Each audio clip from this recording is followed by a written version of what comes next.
नान्यास्पृहा रघुपते हृदय अस्मदीये सत्यम वदामि च भवान् खिलान्तरात्मा भक्तिम पर्याक्ष रघुपुंगम निर्भराम में कामयादि दोष रहितम कुरु मानसम च। हे श्री रामचंद्र जी, मैं सत्य कहता हूँ और फिर आप सबके अंतर आत्मा की बात को जानने वाले हैं। आप सब जानते ही हैं कि मेरे हृदय में दूसरी कोई इच्छा नहीं है। हे रघुकुल श्रेष्ठ, मुझे अपनी निर्भरा पूर्ण भक्ति दीजिए और मेरे मन को काम आदि दोषों से रहित कीजिए और सभी भक्तों के दोष को दूर कीजिए और सभी भक्तों के मनोकामना को परिपूर्ण कीजिए। अभी हम आप लोगों को जनकपुर ले चलते हैं, जहाँ श्री रामचंद्र जी और विश्वामित्र जी के बीच वार्तालाप हो रही है। प्रभु श्री रामचंद्र जी कह रहे हैं, विश्वामित्र जी के समक्ष खड़े हैं लक्ष्मण जी और श्री रामचंद्र जी, वहाँ जनक जी भी हैं और परशुराम जी से वार्तालाप हो रही। देवतनुज भूपति भट नाना समबल अधिक हो बलवाना। प्रभु श्री रामचंद्र जी भी थक गए हैं परशुराम जी की टेढ़ी बात को सुनकर, उनके घमंड को देखकर।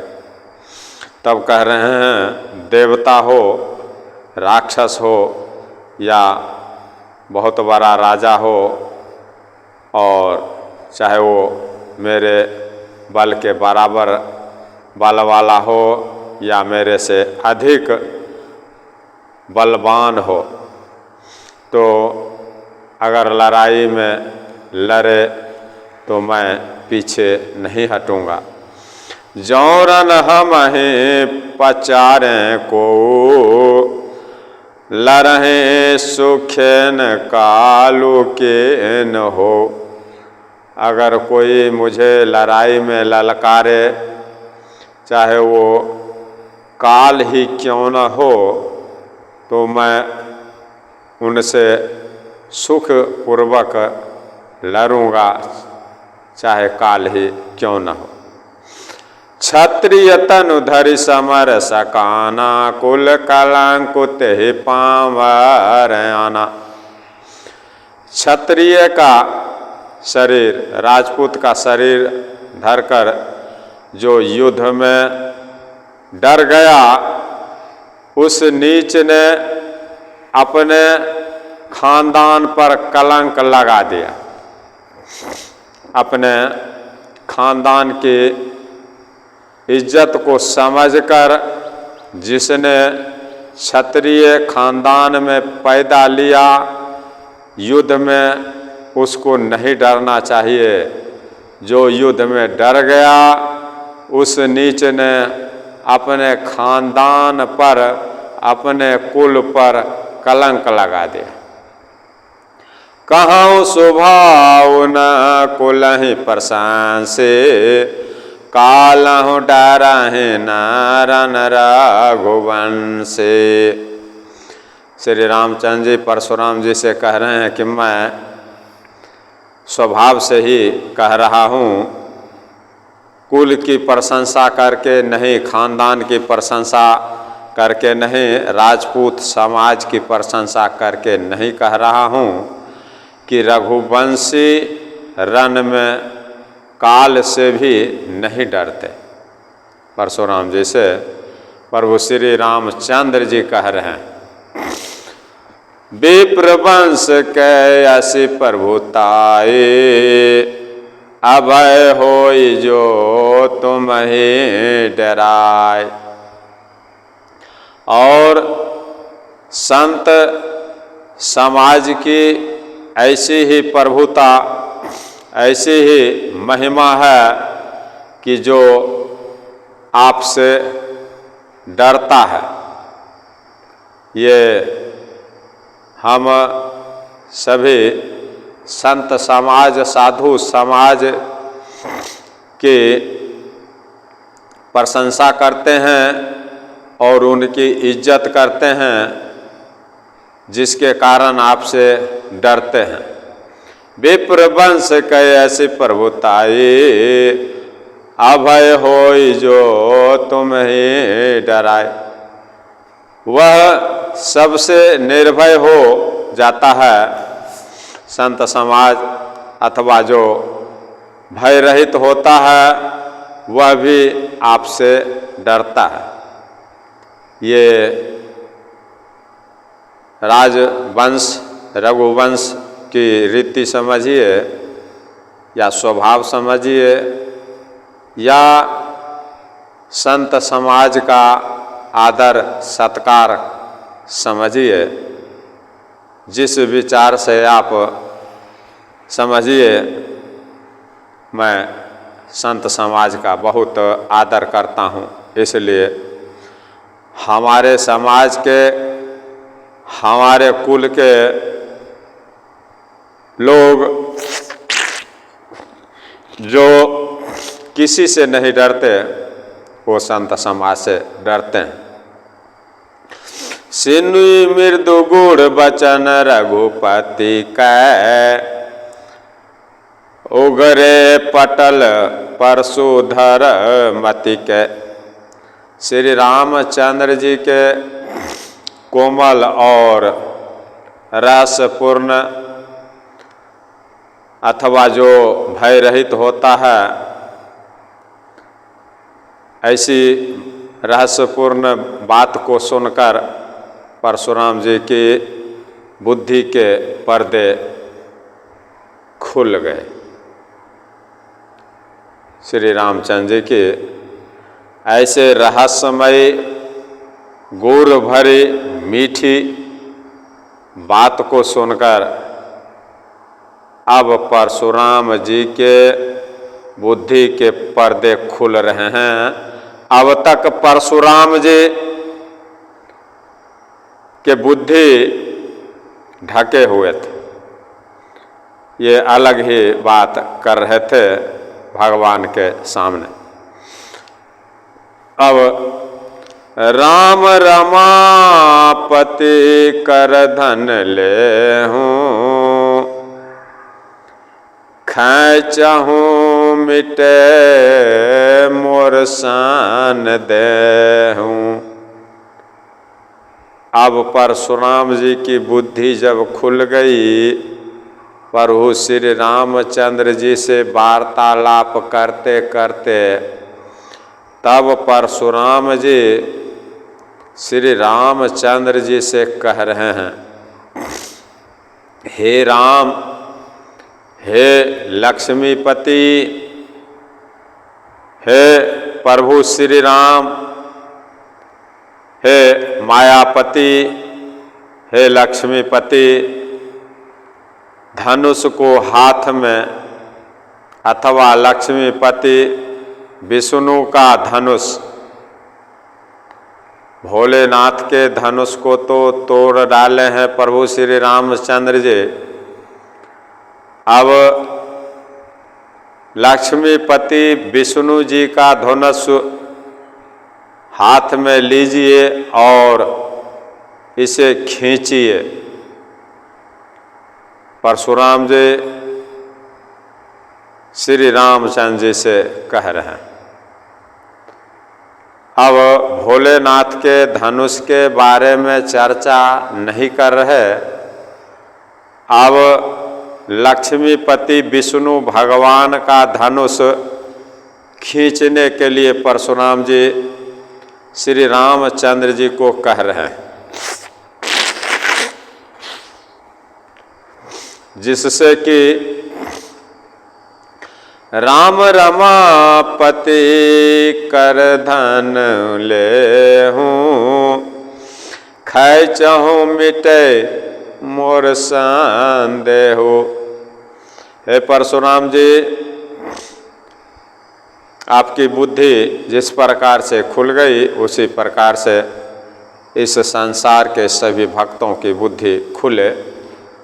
और परशुराम जी की बुद्धि खुलने के बाद कह रहे हैं श्री रामचंद्र जी से कि लक्ष्मीपति विष्णु भगवान के धनुष को लीजिए और इसे खींचिए, जिससे मेरा संदेह मिट जाए, मेरा शंका, मेरा भ्रम मिट जाए। परशुराम जी श्री रामचंद्र जी से कह रहे हैं। देत चापुआ पहुँच लिगायाओ, परशुराम मन विस्मय भयाओ।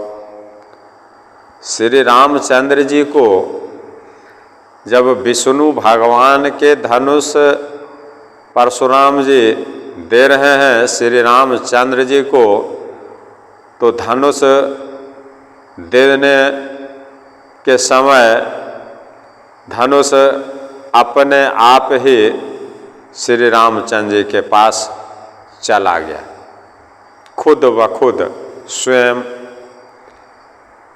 परशुराम जी के पास से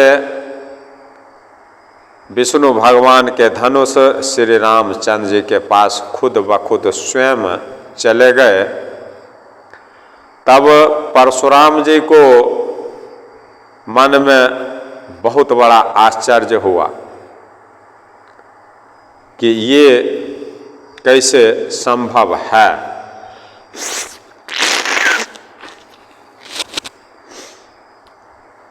अभी भी परशुराम जी नहीं समझ पाए। जाना राम प्रभाव तब पुलक प्रफुल्लित गात, जोरी पानी बोले बचन हृदय न प्रेम मात। जब धनुष परशुराम जी के हाथों से खुद ब खुद श्री रामचंद्र जी के पास पहुंच गया, लक्ष्मीपति विष्णु भगवान के धनुष, वो भी कोई मामूली धनुष नहीं है। महादेव जी के धनुष को तो कमल के डंडी के तरह प्रभु श्री रामचंद्र जी तोड़ ही डाले। अब परशुराम जी जानना चाह रहे हैं आखिर ये हैं कौन जिन्होंने महादेव, देवों के देव महादेव के धनुष को तोड़ दिए। जिस धनुष को किसी ने आज तक हिला नहीं पाया, यहाँ तक कि 10,000 राजा मिलकर भी जिस धनुष को तिल भर भी नहीं हिला सका, और उस धनुष को एक क्षण में किसी ने देखा तक भी नहीं, किस प्रकार से उठाए चढ़ाए और किस प्रकार से इस धनुष के टुकड़े हो गए। तो ये हैं तो कौन हैं? इसीलिए अब परशुराम जी जानना चाह रहे हैं इस गूढ़ बात को कि यहाँ तक श्री रामचंद्र जी बोल दिए हैं कि हम संतों के ऊपर बहुत प्रेम रखते हैं और उनकी रक्षा करते हैं। तो संतों की रक्षा करने वाले और संतों से प्रेम रखने वाले भगवान ही हैं। इस बात को अच्छी तरह से परशुराम जी जानते हैं, क्योंकि परशुराम जी भी एक अच्छे खासे मुनि हैं। इसी बात को परशुराम जी पकड़ लिए कि ऐसी बात ये बोल रहे हैं, इसका मतलब कुछ और है। और इनके मीठे वचन को सुनकर, प्रभु श्री रामचंद्र जी के मीठे वचन को सुनकर गूढ़ रहस्य को जानने के लिए परशुराम जी अब बोल रहे हैं कि अब धनुष को लीजिए, यानी लक्ष्मीपति विष्णु भगवान के धनुष को लीजिए और इसको खींचिए। राम रमापति कर धनु ले हो, खै चाहूँ मिटे मोर सन दे हो। परशुराम जी कहे श्री रामचंद्र जी से, हे राम, हे लक्ष्मीपति, धनुष को हाथ में, यानी श्री लक्ष्मीपति विष्णु भगवान के धनुष को हाथ में लीजिए और इसे खींचिए, जिससे मेरा संदेह मिट जाए।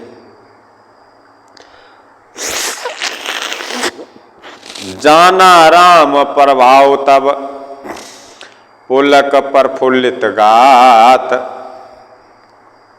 जब धनुष को दे रहे परशुराम जी विष्णु भगवान के धनुष को, तो धनुष खुद ब खुद अपने आप परशुराम जी के पास चला गया। देत चापू आपू ही चली गया, वो परशुराम मन विस्मय भयो। जब धनुष देने लगे विष्णु भगवान के धनुष को श्री रामचंद्र जी से, तो धनुष खुद ब खुद चला गया। तब परशुराम जी ने श्री रामचंद्र जी के प्रभाव को अच्छी तरह से समझ लिया। जाना राम प्रभाव तब पुलक प्रफुल्लित गात। जोरी पानी बोले वचन हृदय न प्रेम समात। तब परशुराम जी ने श्री रामचंद्र जी के गूढ़ रहस्य को जान गया, जिसके कारण परशुराम जी का शरीर प्रफुल्लित, अति आनंदित और प्रफुल्लित, रोमांचित हो गया। रोम रोम परशुराम जी का खड़ा हो गया। परशुराम जी हाथ जोड़कर वचन कह रहे हैं। प्रेम परशुराम जी के हृदय में समाता नहीं है। इतना परशुराम जी आनंदित हो गए जब धनुष खुद ब खुद प्रभु श्री रामचंद्र जी के पास चला गया। तो जय रघुवंश बनज बन भानु, गहन दनुज कुल दहन कृसानु। परशुराम जी कह रहे हैं श्री रामचंद्र जी से कि हे रघुकुल रूपी कमल के सूर्य, कमल सूर्य के उगने से, उदय से खिलता है और चंद्रमा के उदय होने से सिकुड़ जाता है। सिर्फ सूर्य के रोशनी को पड़ने से ही कमल खिलते हैं। तो इसीलिए रघुकुल रूपी कमल के सूर्य, यानी रघुकुल को खिलाने वाले, रघुवंश को कमल के तरह खिलाने वाले, और हे राक्षसों के खानदान रूपी घने जंगल को जलाने वाले अग्नि, राक्षसों के खानदान को जलाने के लिए अग्नि के समान। जय रघुवंश बनज बन भानु, गहन दनुज कुल दहन के सानु। और रघुवंश के कमल को खिलाने के लिए सूर्य और राक्षसों के कुल के घने जंगल को जलाने के लिए अग्नि। आपकी जय हो हे देवता, संत और गौ का रक्षा हित करने वाले आपकी जय। जय सुर विप्र धेनु हितकारी, जय मद मोह कोह भ्रम हारे। परशुराम जी कह रहे हैं, हे श्री राम आपकी जय हो, हे देवता और साधु संत सज्जन और गाय के हित करने वाले आपकी जय हो। हे मद मोह घमंड क्रोध और भ्रम के हर लेने वाले आपकी जय हो। इसी जयकार के साथ मैं आज की राम कथा के प्रसंग को यहाँ विश्राम देता हूँ और इससे आगे की कथा अगली प्रसंग में आप सभी सज्जनों को सुनाऊंगा। तब तक के लिए सभी साधु संत सज्जन समाज को मेरा जय जय श्री राम, बारंबार मेरा जय जय श्री राम, जय जय श्री राम।